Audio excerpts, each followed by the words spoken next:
Le ministère de l'Éducation nationale a récemment confirmé que les taux de réussite au brevet et au bac étaient gonflés artificiellement. Comment en est-on arrivé là? Peut-on revenir en arrière? C'est ce qu'on va voir avec nos invités.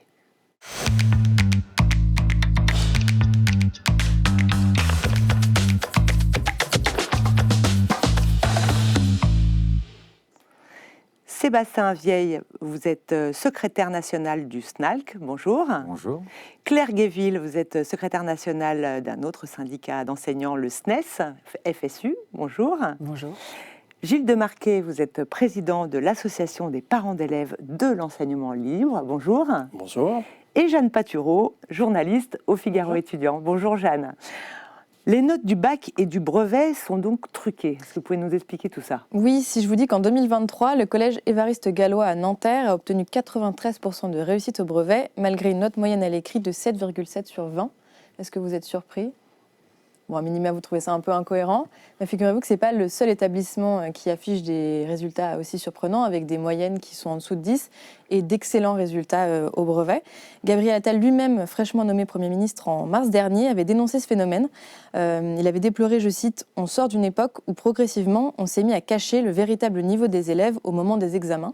Mais le chef du gouvernement est allé plus loin, il ne s'est pas contenté simplement de dénoncer, il a pointé du doigt la méthode qui permet de gonfler artificiellement ces chiffres, et ce sont les correctifs académiques. Alors c'est vrai que c'était un peu un secret de polichinelle, mais quelle est la méthode qui permet de gonfler ces notes? Donc ces fameux correctifs interviennent après la correction des copies par les correcteurs.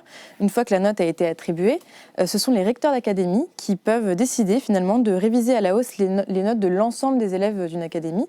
Ils peuvent ajouter 1 voire plusieurs points sur les moyennes générales, donc à tous ces élèves-là, tous les élèves d'une même académie, lorsqu'ils constatent, alors parfois c'est qu'ils constatent que les résultats obtenus ont été trop bas ou qu'ils étaient inférieurs à ceux obtenus l'année précédente.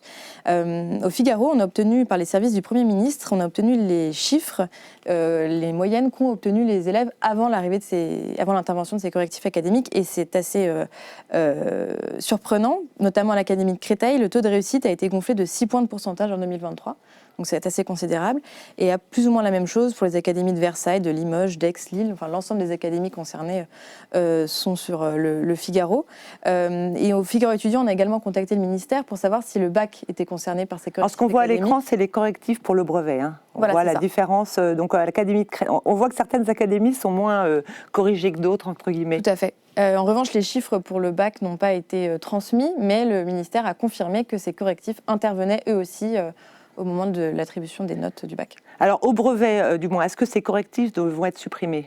Et au bac aussi? Alors Gabriel Attal a en effet annoncé la fin de ces pratiques dès cette année pour tous les examens nationaux. Donc a priori, on peut le bac aussi. Pour le brevet et le bac. L'objectif est de faire, je cite, la vérité sur les notes et le niveau réel des élèves. Donc la suppression devrait être suivie. Il l'annonce aussi par une chute du taux de réussite, logiquement, à ces examens. La décision pourrait surtout avoir un impact pour les élèves qui passent le brevet, puisqu'à compter de 2025, le brevet sera obligatoire pour atteindre la classe de seconde. Ceux qui n'auront pas obtenu le brevet devront passer une forme de prépa pendant 1 an pour se remettre au niveau. Donc forcément, c'est une décision qui va être vraiment suivie. Claire Guéville, est-ce que vous étiez surprise, vous avez été surprise d'apprendre, est-ce que vous avez appris ces correctifs académiques ou finalement c'était un secret de polichinelle, comme je le disais? C'était un secret de polichinelle. Par contre, on n'a pas forcément les données précises. Oui, parce que ce qu'on voit, ce qu'on a montré à l'écran juste avant, c'est que pour le brevet, on a augmenté de 6%, près de 6%, mais à l'inverse, il y a certaines académies qui, c'était moins de 2%. Par exemple, Grenoble, Nantes, Poitiers, Toulouse, alors on ne sait pas pourquoi. C'est des inégalités liées aux inégalités de réussite à l'examen. On va pas il y a de profondes inégalités. Alors apparemment, dans l'Académie de Créteil, de Nice et de Versailles, c'est la cata. C'est pas forcément surprenant. Après, il faut voir le détail, il faudrait voir par bassin, par établissement. Et j'attire l'attention aussi sur la situation des académies ultramarines. Et j'ai vu les chiffres qui ont été publiés. Moi, les retours que j'avais... oui, pour Mayotte en particulier. Pour Mayotte, ou pour la les Martinique. académies antillaises, en particulier la Guadeloupe, parce que j'avais des informations plus précises. Les chiffres qui ont été donnés donc, par les services ministériels me semblent bien en deçà de la réalité. C'est-à-dire qu'on est sur des correctifs bien plus importants au DNB. Après, On verra comment les choses, cette suppression des correctifs, elle a été effectivement actée par une note de service. Je précise que c'est toujours bien d'ancrer son propos dans le réglementaire. Oui, est-ce que c'est légal finalement de bidouiller comme ça ces chiffres? Pour le DNB, c'est parfaitement légal. Ah oui, d'accord, ils ont le droit. Parfaitement légal, ils avaient le droit. Pour le bac, on y reviendra parce que c'est plus compliqué. C'est un examen national d'État qui permet l'enseignement supérieur. C'était beaucoup plus compliqué. Très clairement, ces dernières années, il y a eu ce que j'appelle une harmonisation au clic à l'insu des correcteurs après que les résultats aient été verrouillés sur la plateforme où on enregistrait les résultats. La plateforme Santorin. Tout était Cyclades, enfin, c'est des très jolis noms. C'est toujours des noms. Ça nous fait rêver, mais je vous assure que quand on est dedans, c'est moins, c'est moins glamour. Eh bien, en fait, ça, par contre, c'est illégal. Parfaitement illégal. C'est une harmonisation qui a été faite, une harmonisation statistique au clic et qui est liée au fait, en partie, que désormais en spécialité, vous savez, ça se déroule sur 2 jours et qu'il y a une inégalité de principe entre le jour 1 et le jour 2 pour une même épreuve. C'est un peu compliqué pour ceux qui n'ont peut-être pas. Oui, c'est dû à la réforme du bac. Voilà, ça correspond pas y a le nous avons connu, donc c'est pas simple. N'empêche que pour une même matière, eh bien, il y a 2 sujets et que dans une même classe, les élèves peuvent passer soit le jour 1, soit le jour 2, ils n'ont pas le même sujet. Et on s'est aperçu qu'il y avait des sujets plus difficiles que d'autres, et que ça crée une inégalité de fond, ce qui aurait justifié, je reprends les propos du ministère, une harmonisation en douce. Mais une harmonisation en douce qui a concerné, il y a 2 ans, plus de 20% des copies, au dire même du directeur du cabinet du ministre de l'époque. Alors donc, oui, nous étions au courant. Sébastien Veil, alors on nous cache tout, on nous dit rien, mais quel est l'objectif de mentir ainsi aux familles? Parce que pour le brevet, c'est même pas obligatoire pour poursuivre ses études, en fait, aujourd'hui. Non, mais si on fait... c'est quoi l'intérêt, en fait? Si on fait un petit historique de ce genre de choses, on s'aperçoit qu'au départ, il y a une commande politique, clairement. Il y a la volonté de pouvoir afficher des chiffres, des taux de réussite qui montrent que... Je n'associerai pas ça à des régimes autoritaires dans les années 60, oui. Mais grosso modo, la production de houille doit être meilleure chaque année. Oui, c'est comme la production du RSS qu'on apprenait, que j'apprenais encore. Je pense que ces chiffres étaient faux. Clairement. Donc là, on a l'impression que tout va bien. Gilles Demarquet, le ministre veut que le brevet devienne un barrage pour l'entrée en seconde. Est-ce que c'est une bonne idée selon vous? Alors, je crois que... Parce que là, le taux de réussite au brevet va clairement chuter. On ne sait pas de combien, on ne sait pas... ça va être un peu... c'est une bonne chose, en fait. Alors, je crois qu'il y a plusieurs choses. Bon, déjà, évidemment, nous, étant parents, on a moins la visibilité que mes camarades de, finalement, des différents rouages et de ce qui peut se passer. Et donc, c'est vrai que lorsque on constate qu'il y a un écart de ce type, on est forcément un petit peu surpris, voire même également inquiet. Inquiet pourquoi? Parce que finalement, lorsque notre objectif en tant que parents, c'est d'accompagner notre jeune, de l'éduquer pour qu'il puisse réussir ensuite dans la vie, dont la composante scolaire est l'une des composantes, avec tout ce qu'on peut lui apporter comme élément éducatif, etc., etc. Or là, visiblement, c'est un petit peu comme vous savez, quand vous faites ceux qui font de l'équitation et qui font des concours d'obstacles, vous savez, des fois, vous avez des obstacles triples. Alors, quand on prend ça, on s'entraîne déjà à passer le premier obstacle, ensuite à enchaîner les 2, etc., etc. Or, ici, si on a finalement un premier obstacle qui devient plus petit, est-ce qu'on sera bien prêt pour les obstacles suivants, le bac, les obstacles suivants, le supérieur? Est-ce qu'on sera vraiment préparé correctement pour le supérieur? Est-ce qu'on aura l'impression de pouvoir vraiment réussir? Or, dans toutes les réformes qui ont été faites ces dernières années, il y avait eu l'un des objectifs qui était de diminuer le taux d'échec en licence, me semble-t-il. Oui. Donc, c'est pour ça qu'il y a eu des attendus qui ont été mis en place. Très bien, comme ça permettait de faire en sorte qu'un jeune qui voulait, par exemple, faire STAPS pour être prof de gym, savait qu'il n'allait pas faire que du sport, mais qu'il allait aussi faire de l'anatomie, de la biologie, et donc c'était aussi des sujets qu'il devait travailler pour pouvoir réussir. Bon, donc ça s'est mis en place progressivement. Mais c'est vrai que on On a ensuite, et je pense qu'on pourra en parler, l'une des interrogations que tout le monde a, bien évidemment, c'est par rapport à Parcoursup et à l'admission dans le supérieur. Oui, parce que là, on parle du brevet, mais on va bien évidemment parler du bac. Le brevet est le premier problème. examen pour la plupart des jeunes, donc c'est quelque chose qui est sérieux. En plus, nous, on le voit au Figaro étudiant, ils le prennent très au sérieux, le brevet. Hein. Ils le prennent très au sérieux, bien évidemment. Et c'est important parce que c'est vraiment le premier examen où on se retrouve en condition d'examen.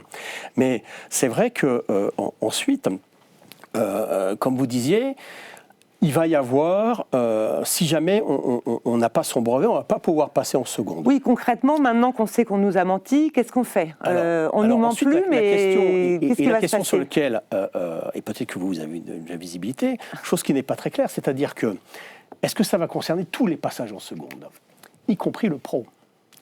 Or, ça nous interpelle. Pourquoi? Parce que imaginons un enfant, un jeune qui a été au collège, qui est en difficulté, qui est quelqu'un qui n'est pas scolaire, parce qu'on sait qu'on a des jeunes qui ne sont pas scolaires. On sait qu'on a des jeunes qui vont s'éclater dans des choses beaucoup plus techniques, beaucoup plus concrètes, et pas du tout dans les choses qui sont abstraites.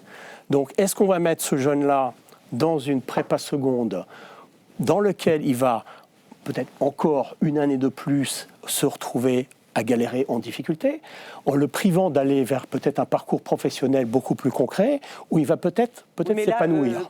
Un élève qui n'avait pas son brevet, il pouvait tout aussi bien aller en lycée pro. Il n'a pas besoin de brevet pour aller en lycée pro. Aujourd'hui, oui. Ça va changer. Mais la réforme se met en place. D'accord. Ah oui, moi j'avais compris que c'était uniquement pour la seconde générale, ce brevet. Non. Et si ça change, là, ça pose... C'est aussi pour le lycée pro et le lycée techno. Oui. Qu'est-ce qu'on fait de jeunes qui ont un projet identifié, d'aller vers du pro, d'aller vers du techno, pour faire des choses très spécifiques, très techniques ou concrètes. Imaginons un jeune qui galère au collège parce que les maths, c'est pas son truc, etc. Oui, mais le brevet, il y a deux types de brevets. Il y a des brevets, il y a aussi des brevets pour les voies professionnelles. Le brevet, en troisième, c'est le même pour tout le monde. C'est le même pour tout le monde. C'est la fin du collège. Il est possible de passer un autre brevet. C'est un autre brevet. C'est possible. Mais globalement, les élèves, sauf si leur établissement les inscrit dans un autre brevet, ils passent le même DNB que tout le monde. Oui, maintenant, mais il y a la possibilité de passer un autre brevet plutôt destiné pour les voies pro. La vraie question, c'est parce que là, vous posez une question qu'on a d'ailleurs soulevée au ministère, c'est que pour le moment, dans le projet du ministère, il n'y a qu'une prépa seconde. Et pour nous, il faudrait qu'il y en ait deux.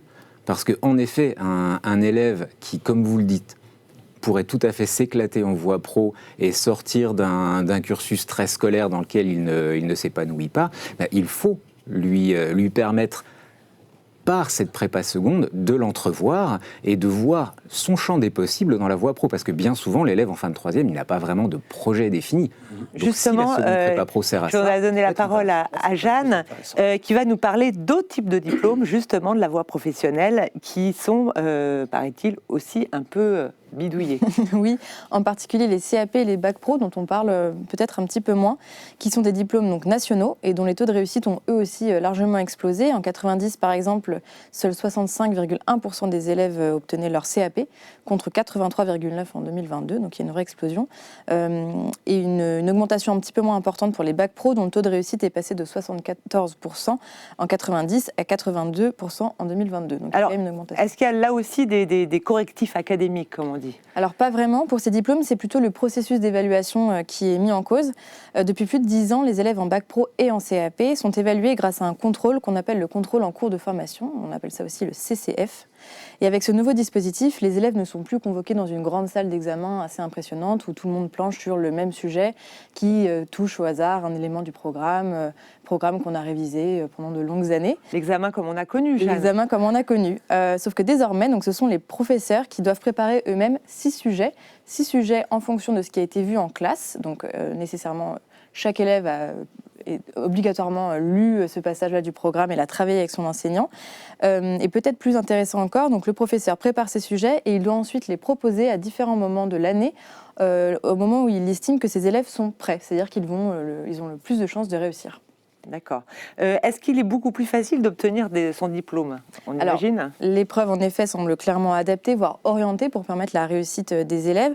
Et d'ailleurs, si les candidats passent 6 épreuves, les professeurs, eux, doivent ne rendre compte que de 4 notes à l'académie. Et comme ils sont plutôt bienveillants, généralement, ils envoient les 4 meilleures notes. Au Figaro étudiant, on a interrogé des professeurs pour connaître un peu leur avis sur ce dispositif. Ils nous ont d'abord confirmé que presque tous les bacs pro et CAP utilisaient ce CCF et que ça avait considérablement fait augmenter leur taux de réussite dans les établissements dans lesquels ils travaillent. Et puis pour expliquer cette nouvelle méthode, parce que ça peut quand même un petit peu interroger, on peut se dire que ça peut faire chuter la valeur du diplôme. Bah oui. Ils vont parler plutôt d'économie. En fait, ils vont expliquer que le ministère fait des économies puisqu'il n'a plus à organiser de grands examens, il n'a plus à payer de correcteurs, il n'a plus à payer de surveillants. Ce sont les professeurs qui eux-mêmes organisent ces examens, donc forcément, ça coûte. Claire Guéville, qu'est-ce que vous pensez donc de ce CCF, contrôle en cours de formation, et en règle générale de l'arrivée en masse du contrôle continu, qui est quand même quelque chose qui a quand même bouleversé beaucoup de choses dans nos établissements scolaires. Est-ce que le risque, c'est pas que les enseignants subissent, parce que dans le cas que présente Jeanne, c'est le cas, les enseignants subissent des pressions de leur hiérarchie, des parents, de la société tout entière pour augmenter les notes de leurs élèves?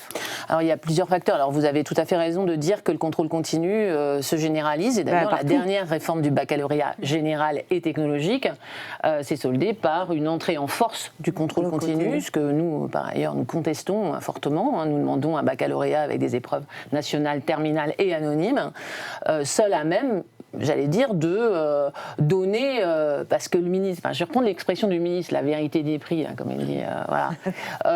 Mais parce que déjà, ça libère le temps d'apprentissage, vous voyez.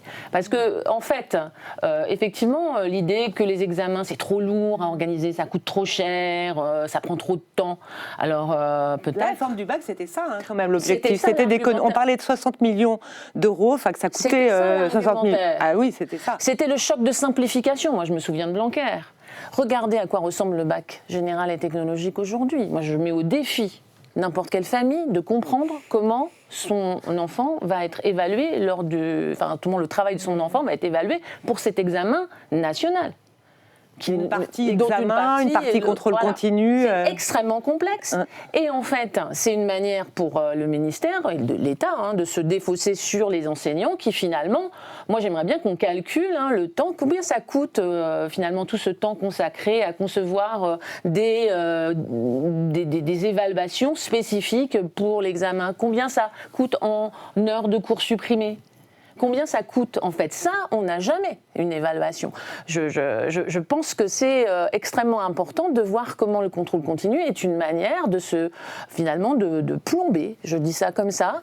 La valeur des diplômes. Alors, je ne reprendrai pas forcément cette expression, mais de plomber les apprentissages, c'est peut-être encore plus grave en fait.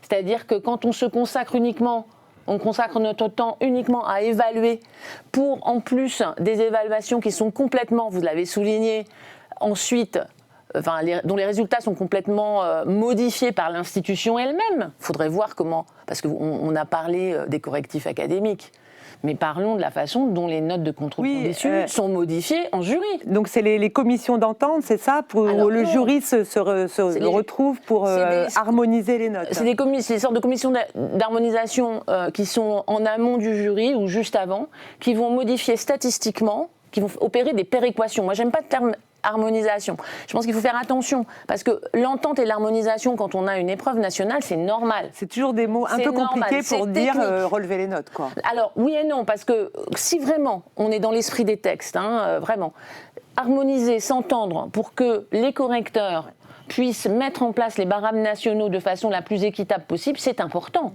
Vous comprenez, c'est parce qu'on est tout seul face à nos copies, c'est très important. Donc ça, c'est pas contestable en tant que méthode. Ce qui est contestable, c'est de voir l'institution ensuite opérer ce que vous appelez bidouillage, ce que moi je vais appeler péréquation statistique, mais en grand pour les notes de contrôle continu notamment. Ouais. Et ça, c'est pas remis en cause par le ministre actuel. Loin de là, c'est même le contraire, puisqu'on va vers plus de contrôle continu et plus De péréquation statistique. Péréquation, ouais. Je vais retenir, il faut que je le note, cette expression. péréquation. Sébastien Vieille, est-ce que les profs, est-ce que les profs se plaignent de pression de leur hiérarchie, de parents, pour mettre des bonnes notes? Alors, il y a un phénomène... Notamment pour le bac, on en parle parce que ça, bien sûr, il y a Parcoursup, et avec l'arrivée du contrôle continu, et bien sûr que ces notes données par les enseignants ont pris une valeur très très importante. Alors, il y a un phénomène que je vois dans mon travail académique et non plus national, c'est dans l'accompagnement de collègues qui se retrouvent de plus en plus, et ça je le vois depuis 3 ans, convoqués dans le bureau du chef d'établissement pour des résultats à un devoir sur table. Je prends l'exemple d'une collègue d'allemand qui avait 7 de moyenne à un devoir. Il a fallu qu'elle explique pourquoi elle avait 7 de moyenne à ce devoir, parce que des parents avaient appelé. Donc il faut bien voir le cheminement de la pression en réalité. Les parents appellent le chef d'établissement regarde les notes, il voit qu'il est un petit peu en danger, donc il convoque l'enseignant qui est sommé de s'expliquer sur ses notes, voire de les relever, d'organiser un devoir de rattrapage parce que les résultats sont trop bas. Donc vous avez cette première échelle. Ensuite, comme l'a dit Claire, il y a cette péréquation. C'est-à-dire que l'administration va regarder les résultats des autres établissements du bassin, va regarder les résultats jusqu'à l'année N-3 dans l'établissement et remonter, si besoin est, pour que les notes du contrôle continu correspondent à quoi ? À la réputation d'un établissement, à un quartier favorisé socialement ou que sais-je. Ça ne veut plus rien dire. On est en train, avec le contrôle continu, de quelque part tuer la valeur de l'examen en réalité. Oui. Gilles de Marquet, si les parents font pression sur les enseignants, appellent les directions, envoient des mails aux professeurs, moi je l'ai entendu aussi, c'est bien sûr parce qu'il y a Parcoursup. Et donc, ils disent, rendez-vous compte, si vous mettez de mauvaises notes à mon enfant, il n'aura rien sur Parcoursup, l'horreur. Donc, est-ce que vous avez vu aussi ce phénomène s'amplifier avec la réforme du bac, avec tout ça, avec le contrôle continu? Alors, ce serait peut-être moins dur par rapport au contrôle continu que mes collègues, qui, je pense, a également de l'intérêt, en particulier dans le fait de permettre aux jeunes de travailler sur la durée. On a tous bachoté notre bac quand on était jeune, quand on l'a passé. Moi, je m'y suis mis 3 semaines avant. Donc, si ça peut éviter ce genre de choses, pour arriver à une meilleure préparation aussi, une habitude de travail qui sera bénéfique pour le supérieur, ça peut ne pas être mal. Ensuite, par rapport aux parents, oui, il peut y avoir des parents qui mettent la pression. Bien sûr, ça peut arriver. Ça peut arriver. Maintenant, ce n'est pas une majorité. Mais moi, j'avais entendu que la direction de l'enseignement catholique avait sommé les établissements privés, parce qu'on reprochait beaucoup, les parents reprochaient aux établissements privés de sous-noter par rapport aux autres établissements. Et il y a des parents qui même, enlevaient leur enfant à partir de la première pour le mettre dans un établissement plus faible, en espérant que ça joue sur ses admissions Parcoursup. Je l'ai entendu. Moi, je ne pensais pas que je trouvais ça complètement absurde, mais je l'ai entendu et sérieusement, les parents pensaient que c'était une bonne stratégie. Même à partir de la seconde, je vais l'enlever, je vais le mettre dans le lycée du quartier. Mon fils qui est 15e dans un établissement chic du 16e, eh bien, il sera peut-être premier, donc au Royaume des Aveugles. Et il y a eu toute cette stratégie pour... et du coup, les établissements catholiques se sont mis aussi à gonfler les notes. Alors, pour être un peu comme tout le monde, pour pas défavoriser leurs élèves. C'est vrai qu'il y a un degré d'exigence dans un certain nombre d'établissements de l'enseignement catholique, c'est vrai, oui. Maintenant, ça pose la question plus globalement de l'évaluation. Finalement, quelle est la politique d'évaluation qu'on peut avoir dans un établissement entre différents enseignants pour faire que les choses soient le plus cohérentes possible. Vous disiez qu'il peut y avoir des parents qui faisaient le choix de quitter pour mettre ailleurs. Ça peut arriver, bien évidemment. Ouais. Mais ce qu'il faut voir aussi, c'est que c'est la globalité de la formation de façon à pouvoir... Alors, il n'y a pas que Parcoursup, parce qu'il y a tout ce qui s'y fait après. Finalement, il y a tout ce que le jeune va faire dans le supérieur. Et l'objectif, c'est qu'il soit quand même armé aussi pour pouvoir réussir dans le supérieur. Et ça, c'est la formation qu'il acquiert au lycée ou qu'il acquiert même avant. Oui, bien sûr. Ça va lui permettre ce genre de choses. Donc, je pense qu'il faut Il n'y a pas que les notes dans la vie, c'est ça? Il n'y a pas que les notes dans la vie. Hein, il n'y a pas que les notes dans la vie. Est-ce qu'il faut avoir des stratégies à très court terme en se disant juste on va viser Parcoursup, puis il y aura peut-être une meilleure école, et ce qui n'est même pas sûr. Hein. Est-ce qu'il ne faut pas plutôt avoir une stratégie vision plutôt long terme, une vision plutôt long terme, et que aussi ça soit quelque chose qui soit pas simplement fait par les parents, mais vu aussi avec le jeune, parce que le projet du jeune, il me semble quand même fondamental à écouter, à suivre. Et on est à une époque où les formations de supérieurs, le périmètre est extrêmement large. Ça a beaucoup changé depuis notre époque, quand on était...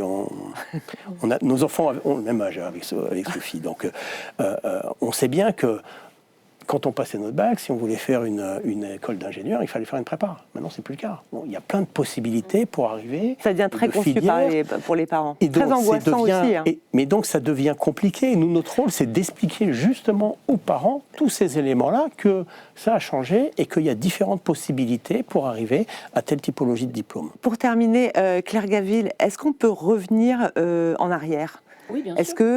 Est-ce que cette course à l'échalote vers des taux de réussite là, on était près de 100% là, ces dernières années.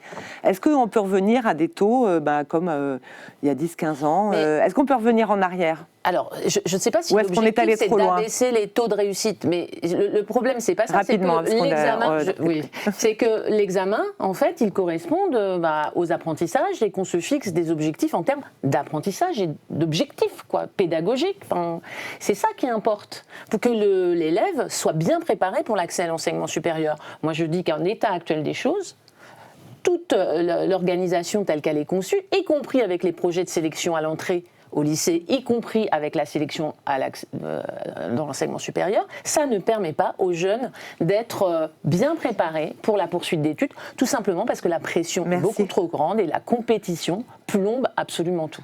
Merci Jeanne Patureau, merci Gilles Desmarquet, Claire Gaville, Sébastien Vieille, merci à tous d'être venus, merci à Cécile Brelot à la programmation, et je vous dis à très bientôt dans une nouvelle émission de Paris d'École sur Figaro TV.